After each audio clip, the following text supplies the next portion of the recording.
A'udhu billahi minash shaitanir rajim. Bismillahir rahmanir rahim. Wa sallallahu ala Muhammadin wa alihi at-tahirin.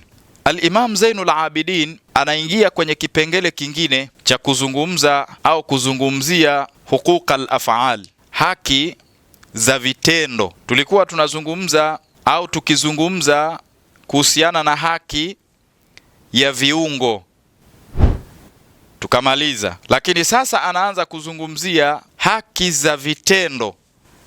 Katika moja ya haki alizoanza kuhusiana na vitendo, ikiwa ni haki ya 10 katika ule mfululizo wa hukuka ambazo anazungumza haki ya swala, haqqus sala, haki ya swala. Swala tuipe haki gani?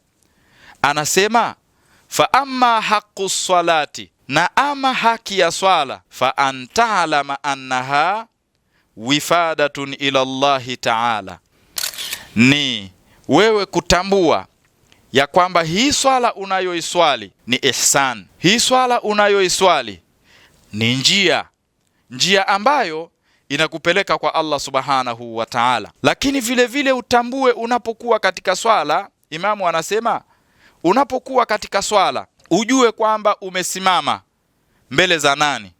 Umesimama mbele za Allah subhanahu wa ta'ala. Umesimama mbele za yule ambaye amekufanya uendelee kuishi, amekufanya uwepo, amekufanya kuendelea kuwa hai. Kwa hiyo katika moja ya mambo ya kuyafanya ni kwanza utambue ya kwamba swala ni ihsani ya Allah subhanahu wa ta'ala kwako wewe, kwa ajili ya manufaa yako, na swala inakufaa mwenyewe. Lakini vile vile unaposimama katika swala utambue kwamba unasimama mbele za nani?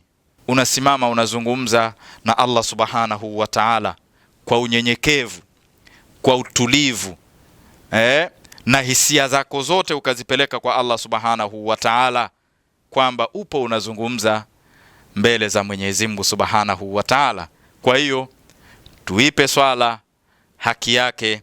Wassalamu alaikum wa rahmatullahi wa barakatuh.